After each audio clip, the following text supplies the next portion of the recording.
네, 우리 잠언 26장 1절부터 9절 말씀 같이 읽습니다. 1절입니다. 미련한 자에게는 영예가 적당하지 아니하니 마치 여름에 눈 오는 것과 추수 때에 비 오는 것 같으니라. 까닭없는 저주는 참새가 떠도는 것과 제비가 날아가는 것 같이 이루어지지 아니하느니라. 말에게는 채찍이요 나귀에게는 재갈이요 미련한 자의 등에는 막대기니라. 미련한 자의 어리석은 것을 따라 대답하지 말라. 두렵건대 너도 그와 같을까 하노라. 미련한 자에게는 그의 어리석음을 따라 대답하라. 두렵건대 그가 스스로 지혜롭게 여길까 하노라. 미련한 자 편에 기별하는 것은 자기의 발을 베어버림과 해를 받음과 같으니라. 저는 자의 다리는 힘없이 달렸나니 미련한 자의 입에 잠언도 그러하니라. 미련한 자에게 영예를 주는 것은 돌을 물매에 매는 것과 같으니라. 미련한 자의 입에 잠언은 술 취한 자가 손에 든 가시나무 같으니라. 아멘. 오늘 이 말씀 가운데 하나님의 은혜가 있기를 간절히 기도합니다. 우리 기도하는 마음으로 먼저 간절히 고백합니다. 하나님과 동행하겠습니다. 아멘. 우리 옆 사람 축복하면서 하나님과 동행하십시오. 아멘. 하나님과 동행하는 복된 날 되시기를 간절히 기도하고 소망합니다. 그래요. 미국의 유명한 부흥사셨던 무디 목사님이 계십니다. 아마 이름을 한 번쯤은 들어보셨을 것 같은데 워낙 유명하신 분이십니다. 근데 이분이 부흥 집회를 인도하시기 위해 다른 지역으로 이동하는 중에 옆에 있는 분과 대화를 나누게 되었다라고 합니다. 워낙 유명한 분이었어요. 그래서 옆에 있는 분도 무디 목사님이시구나 알아봤다라고 해요. 그래서 그분이 무디 목사님께 물어보는 겁니다. 목사님, 도대체 하나님이 어디 계십니까? 라고 물어봤다라고 해요. 하나님은 없습니다! 라고 그러면서 오히려 무디 목사님한테 역정을 내시는 거예요. 아마 목사님도 이런 일들이 한두 번 있었던 것이 아니었겠죠. 워낙 유명한 분이기 때문에 신앙적인 질문이라든가 어떤 마음의 갈등과 고민들을 많이들 물어보시는 것들을 경험한 일이 있었을 것 같습니다. 무디 목사님이 이렇게 말을 합니다. 그런가요? 그래요. 하나님이 안 계신다라고 생각할 수도 있겠지요. 근데요, 선생님, 성경에도 선생님과 똑같이 말을 하는 사람이 있습니다. 그 사람은 되게 반가웠다라고 합니다. 그렇게 말하는 사람이 성경에도 있다고요? 무디 목사님이 물어봅니다. 그럼요. 한번 보실랍니까? 그래서 성경책을 같이 펼쳐보게 되었다라고 해요. 오늘 말씀은 아니에요. 잠언 말씀은 아니고 시편 14편 1절에 이런 말씀이 기록이 되어 있습니다. 여러분도 아실 법한 말씀 같아요. 어리석은 자는 그의 마음에 이르기를 하나님이 없다 하는도다.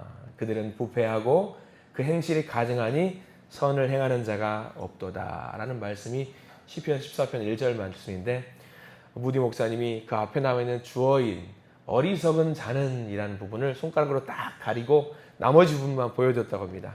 그의 마음에 이르기를 하나님이 없다 하는도다 라고 보여주면서 이 말씀입니다 하면서 그 사람이랑 같이 그 말씀을 읽었는데 너무 반가운 거예요. 하나님이 없다 하는도다 라고 하는 사람이 정말 있는 거예요. 여봐, 역시 성경도 하나님이 없다라고 말하는구나 했는데 무디 목사님이 손가락을 딱 치우니까 거기 뭐가 기록이 되어 있냐? 어리석은 자는 이라고 기록되어 있다라고 했다라고 하는 겁니다. 그러면서 그 분에게 하나님은 계십니다 라고 말씀을 전했다라고 해요. 성경 곳곳에는 이렇게 어리석은 자, 미련한 자에 대한 이야기 말씀이 많이 기록이 되어 있어요. 오늘은 잠언 26장 말씀은요, 1절 말씀 시작할 때부터 여러분 아시겠지만 미련한 자에 대한 이야기를 기록하고 있습니다. 어리석은 자, 미련한 자입니다. 특별히 성경에는 미련한 자라든가 어리석은 자에 대한 기록이 많이 나와 있는데 오늘 성경 말씀은요, 미련한 자가 어떤 자인지 세 가지를 설명하고 있습니다. 미련한 자가 누굴까? 여러분도 궁금하시지 않습니까? 우리가 방금 읽었던 말씀에 다 나와 있지만 미련한 자, 어리석은 자가 과연 누구일까? 여러분들에게 미련한 자는 누굽니까? 요즘 시대를 살아가는 사람들에게 미련한 자, 특별히 여성분들에게 미련한 자는 남편이라는 말을 많이들 하시더라고요. 남편. 정말 미련퉁이라고 하면서 남편을 미련한 사람이라고 말을 하는 경향들이 있는데, 성경에서 말하는 미련한 자는요, IQ가 낮거나 정말 공부를 못하거나 그런 사람을 미련한 자라고 말하지 않습니다. 성경에는요, 어떤 사람을 미련한 자라고 말하느냐? 하나님 보시기에 미련한 자가 정말로 미련한 자라고 이야기를 하고 있습니다. 특별히 마음속에 하나님이 없는 자, 그런 자들을 더러 미련한 자라고 이야기를 하고 있어요. 하나님을 인정하지 않는 사람, 하나님을 경외하지 않는 사람, 당연하겠지요. 이 땅을 누가 만드셨어요? 하나님이 만드셨죠. 이 세상을 누가 만들었지요? 하나님이 만드셨어요. 하나님이 만드신 세상에서 자기 자신을 만든 사람이 누군지도 모르는 사람을 두고 성경은 뭐라고 이야기하느냐? 정말 미련하다라고 이야기를 하는 거예요. 오늘 성경에는요, 그 사람의 특징을 알려주고 있는데 1절 말씀 보면은 먼저 나와 있는 말씀이 있네요. 자, 1절 말씀 같이 한번 읽어볼까요? 1절입니다. 미련한 자에게는 영예가 적당하지 아니하니 마치 여름에 눈 오는 것과 추수 때에 비 오는 것과 같지 아니하니라. 미련한 사람들은 어떤 것을 갈망하냐? 명예. 영예라는 말이 명예를 말하거든요. 명예를 추구하는 사람, 세상적인 명예를 추구하는 사람을 미련하다라고 이야기를 하고 있습니다. 명예가 중요하지요. 굉장히 중요한 겁니다. 그런데 그 명예라고 하는 것이 나를 존귀한 사람으로 만들어주는 것이냐? 아니라는 거예요. 우리를 존귀한 자로 만들어주는 것이 무엇일까? 성경은 우리를 존귀한 자로 만들어주는 것을 찾지 말라 이야기하고 있어요. 왜냐하면 이미 우리는 어떤 사람이니까? 존귀한 자니까. 존귀한 자니까. 이미 우리는 하나님의 자녀이기 때문에 이미 존귀한 자예요. 이미 명예가 있는 자예요. 우리가 원하는 그 명예는요, 세상이 줄 수 없어요. 우리가 하나 가졌다 싶으면 또 다른 명예를 원하게 되고요. 이것을 가졌다 싶으면 또 다른 것을 원합니다. 그러나 우리가 이미 그것을 가졌다고 생각을 하게 되면은요, 그것을 더 이상 원하지 않게 됩니다. 방법. 진심으로 하나님을 경외하고 하나님을 믿는 사람은 이미 하나님의 자녀이기 때문에 명예라는 것에 그렇게 연연하지 않습니다. 이미 나는 존귀한 사람이거든요. 저와 여러분들 명심하십시오. 우리들은 이미 존귀한 사람들입니다. 이미 하나님의 자녀들이기 때문에 세상적인 명예를 찾으려고 노력하지 마십시오. 1절 말씀에 기록된 것처럼 세상적인 명예를 찾기 위해서, 세상적인 명예를 찾기 위해서 노력하는 사람들은 어떤 사람들이다? 미련한 자고 지혜가 없는 자들이라고 우리에게 이야기를 하고 있어요. 그렇게 세상 명예를 찾는 사람을 두고 1절 말씀은요, 끝에 비유로 그렇게 말씀하고 있죠. 여름에 눈이 오는 것과 같다. 여름에 눈이 오는 것 같다. 그리고 추수 때에 비가 오는 것 같다라고 이야기를 하고 있어요. 여름에 눈이 온다. 무슨 말입니까? 이치에 맞지 않는 거죠. 여름에 눈이 올 수 있습니까? 없어요. 추수 때 비가 온다. 이거 뭐죠? 농사를 망치는 거예요. 망치는 거예요. 세상적인 명예를 원하는 사람이 그것과 같다라는 거예요. 명예를 추구하지 말라, 그 이야기입니다. 또 미련한 사람의 두 번째 특징이 2절 말씀입니다. 어떤 사람 같냐? 미련한 사람 2절 말씀 읽어봅니다. 까닭없는 저주는 참새가 떠드는 것과 제비가 날아가는 것 같이 이루어지지 아니하느니라. 까닭없는 저주가 뭔지 궁금하시죠? 옛날에는요, 저주가 막강한 힘을 발휘했습니다. 과학이 발달했으니까 지금은 이것은 어떤 천재지변 같은 것은 과학적인 논리로 우리가 설명을 할 수 있죠. 근데 옛날에는요, 모든 것이 신이 하는 거였어요. 신의 저주 같은 거였죠. 까닭없는 저주라고 하는 것은요, 마음대로 하는 거거든요. 내 마음대로. 야, 하나님이 저주하는 거야. 하나님이 마음에 안 들어서 벌 주는 거야. 하나님 주신 게 아니에요. 누가 하는 거예요? 자기가 하는 거예요. 자기가. 그걸 말하는 거예요. 까닭없는 저주. 이런 까닭없는 저주가 효과가 있을까요? 없을까요? 없어요. 자기가 하는 거니까요. 효과가 없지요. 그래서 2절 말씀에 참새가 떠도는 것, 제비가 날아가는 것도 마찬가지입니다. 알 수 없이 제멋대로 날아간다는 걸 말하는 거예요. 막 무서운 말을 막 던지면서 아무 말 대잔치 하면서 저주의 말을 한다라는 거죠. 그런데 중요한 건 2절 제일 끝에 밑줄 그으십시오. 이루어지지 아니하느니라 나와 있어요. 이루어지지 않느니라. 그 아무 말 대잔치, 아무렇게나 하는 그 저주는요, 의미가 없다라는 거예요. 지혜 없는 자의 특징이죠. 아무 말 하는 거 의미가 없다라는 거예요. 그런 말을 해서 사람들을 힘들게 하지 말고, 그런 말을 해서 하나님의 이름을 망령되이 일컫지 말라는 거예요. 미련한 자의 특징이라는 거죠. 막 던진다라는 거예요, 말로. 그런 미련한 자가 있다라고 한다면, 아무 말로 인해서 저주하는 사람들이 있다라고 한다면 신경 쓰지 말고 무시해라. 왜 무시할 수 있는지 아세요? 저와 여러분들은 하나님의 자녀이기 때문에 주님을 믿기 때문에 예수 그리스도를 선포하면 됩니다. 그런 저주하는 사람들 지금도 있을까요? 없을까요? 있어요. 있어요. 예수님의 이름을 들먹이면서 아무 말 대잔치 하는 사람들이 있어요. 근데 우리는 이미 존귀한 자이기 때문에 그런 말을 들을 때 우리는 뭐라고 말하면 되는 줄 아십니까? 예수 그리스도의 이름으로 명하노니 물러나라 라고 말하면 되는 거예요. 이미 우리는 하나님의 자녀이기 때문이죠. 자, 미련한 사람의 특징 2절 말씀 넘어가서 3절 말씀 볼까요? 미련한 사람의 특징, 재밌는 말이 3절에는 기록이 되어 있습니다. 3절 말씀 읽어보겠습니다. 말에게는 채찍이요 나귀에게는 재갈이요 미련한 자의 등에는 막대기니라. 거기도 한번 재밌는 표현 밑줄을 그어보십시오. 미련한 자의 등에는 막대기니라 라는 말, 무슨 말 같아요? 미련한 자에게는 뭐가 필요하다? 쳐 맞아야 된다는 거예요. 성경 말씀 맞아야 된다. 말이 필요 없다라는 거예요. 막대기 들고 때리라는 거예요. 성경 말씀도 이렇게 노골적으로 나와 있습니다. 짐승이 말을 안 들으면 어떻게 해야 돼요?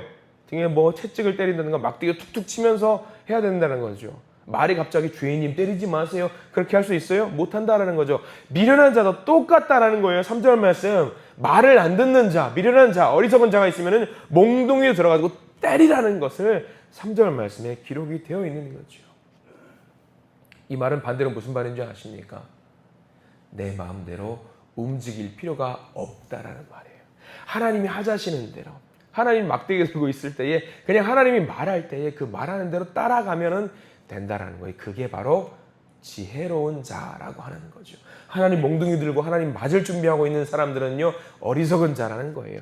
이게 바로 성경 말씀 오늘 26장 말씀에 기록되어 있는 어리석은 자들의 특징입니다. 특징이에요. 우리가 적어도 1절, 2절, 3절 말씀 여기 기록되어 있는 말씀처럼 살아가면 되겠습니까? 반대로 이제 4절부터는요 미련한 사람은 어떻게 다루어야 하는가 그 말씀도 기록이 되어 있습니다. 어떻게 대해야 되는가? 4절과 5절 말씀 이어볼까요? 4절 말씀, 5절 말씀요 반대되는 말씀이에요. 한번 읽어보겠습니다. 4절, 5절 같이 읽습니다. 미련한 자의 어리석은 것을 따라 대답하지 말라. 두렵건대 너도 그와 같을까 하노라. 5절입니다. 미련한 자에게는 그의 어리석음을 따라 대답하라. 두렵건대 그가 스스로 지혜롭게 여길까 하노라. 4절 말씀에는 대답하지 말라. 5절 말씀에는 대답하라. 이거 어느 장단에 맞춰야 됩니까? 대답하지 말라. 그리고 대답하라. 이 말은요 간단하게 말하면 이겁니다. 어리석은 자에게 휘둘리지 말아라. 어리석은 자에 미련한 자에게 휘둘리지 말아라. 그 말이거든요. 또 하나 6절 보십시오. 6절도 노골적으로 이야기 나와 있습니다. 6절 말씀 읽어봅니다. 미련한 자 편에 기별하는 것은 자기의 발을 베어버림과 해를 받음과 같으니라. 기별한다. 주인이 무언가 소식을 전달해야 돼요. 근데 은밀하게 해야 됩니다. 은밀하게 해야지 효과가 있어요. 근데 6절 말씀 미련한 자 편에 기별하는 것은 미련한 자는 그 기별하는 것을 은밀하게 전해야 됨에도 불구하고 은밀하게 하지 말고 다 떠버리고 다녀요. 다 떠버리고. 그러니까 그런 것들은 뭘 말하느냐? 자기 발을 베어버리는 것과 똑같다라는 거예요. 효과가 오히려 더 좋지 않다라는 거죠. 10절 말씀도 볼까요? 우리가 읽었던 말씀 넘어가서 10절 말씀인데 10절 말씀 읽어보겠습니다. 장인이 온갖 것을 만들지라도 미련한 자를 고용하는 것은 지나가는 행인을 고용함과 같으니라. 장인이 물건을 잘 만들었어요. 좋은 물건을 만들었지요. 이것을 팔아야 됩니다. 그런데 그것을 팔기 위해서 사람을 고용하는데 미련한 사람을 고용하면은요 팔리지 않는다라는 거예요. 도움이 되지 않는다라는 거죠. 차라리 뭐 하는 것이 좋은가? 지나가는 행인에게 맡기고 판매하는 것이 낫다라는 거죠. 점점 여러분 보시면 아시겠지만 1절부터 10절까지 쭉 오는 과정 중에 어떤 느낌이에요? 점점 강도가 세져요. 강도가. 미련한 자를 향해서 지혜롭지 않은 자를 향해서 그 말로 때리는 그 정도가 점점 세지고 있습니다. 간단합니다. 미련한 자가 되지 말고 미련한 자와 가까이 하지도 말라는 이야기지요. 정답이 없을까요? 어떻게 하면 미련한 자가 되지 말고 미련한 사람과 어울리지 말고 그 방법이 하나 나와 있어요. 가장 중요한 말씀 여러분들 12절 말씀일 것 같은데 12절 말씀 전체를 다 밑줄을 그으시면 좋을 것 같습니다. 12절 말씀 같이 한번 읽어보겠습니다. 12절입니다. 내가 스스로 지혜롭게 여기는 자를 보느냐? 그보다 미련한 자에게 오히려 희망이 있느니라. 자, 이게 무슨 말입니까? 내가 스스로 지혜롭게 여기는 자를 보고 있느냐? 아니다. 그보다 미련한 자에게 오히려 희망이 있느니라. 바보가 되지 말라는 이야기가 아니에요. 지혜롭지 않은 자가 되지 말라는 이야기가 아니라 이게 무슨 말이냐? 하나님 앞에서 스스로 그 지혜를 내가 지혜 있다고 자랑하는 것을 내려놓아라. 이 세상에 지혜 있는 존재는 딱 한 분뿐인데 그게 누구냐면 하나님뿐이니까 내가 지혜 있다고 좀 까불지 말아라. 그냥 오히려 더 미련하다라고 내려놓아 버려라. 그리고 하나님께 모든 것을 맡겨라. 그 말씀이 12절 말씀이에요. 이게 진짜로 지혜롭게 행동한다라는 거죠. 하나님, 저는 부족해서 몰라요. 아무것도 몰라요. 하나님께 모든 것을 맡깁니다. 지혜가 되시는 하나님, 지혜의 근본이 되시는 하나님, 우리를 인도해 주세요. 그 말씀이 12절 말씀입니다. 그럴 때에 바로 우리는 정말로 자본이 원하는 지혜로운 사람이 될 수 있다라는 이야기입니다. 우리는 살면서 우리가 조금 더 잘났다고, 우리가 좀 안다라고 우리의 아는 지식을 뽐낼 때가 있습니다. 그럴 수 있습니다. 그렇게 뽐내더라도 이 지혜가 어디서 왔다라는 것인지 여러분들 명확하게 하세요. 우리의 머리에서 나왔다고요? 아닙니다. 하나님이 그 시기 적절하게 때와 상황에 맞춰서 지혜를 주셨습니다. 우리가 그것을 믿을 때에 우리는 걱정하지 않고 한 걸음 한 걸음 걸어나갈 수 있습니다. 오늘 하루 살아가실 때에 오늘 26장 말씀을 반복해서 묵상하십시오. 그리고 12절 말씀을요 반복해서 묵상하십시오. 그래요, 하나님, 나의 지혜의 근본이 되신 하나님을 온전히 의지합니다. 이 하루가 지혜자 되시는 하나님을 따라가는 그 하루가 될 수 있도록 도와주십시오. 그렇게 기도하시고요. 그 지혜를 하나님께서 무한대로 받으실 수 있는 저와 여러분들 되시기를 주의 이름으로 간절히 축원합니다. 아멘. 기도하겠습니다. 주님, 스스로 지혜롭다고 여기지 않도록 우리들을 인도해 주시옵소서. 나의 부족함과 나의 지식의 한계를 알고 지혜로우신 하나님의 말씀을 붙잡고 예수 의지하면서 걸어가는 우리의 인생 되게 해 주시옵소서. 주님은 말씀하셨습니다. 미련한 사람이 되지 말아라. 자기 스스로 지혜롭다고 여기기 때문에 그래서 남의 말도 듣지 않고 하나님도 믿지 않고 자기 마음대로 하면 된다고 생각하는 이 어리석음을 주님 꾸짖으시고 우리가 다 내려놓을 수 있도록 인도해 주시옵소서. 우리의 한계를 인정하고 진리가 되신 하나님의 말씀을 붙잡고 우리 주님께 도우심을 구하면서 한 걸음 한 걸음 전진해 나가는 지혜로운 사람이 될 수 있도록 우리들을 인도해 주시옵소서. 예수 그리스도 이름으로 간절히 기도드립니다. 아멘.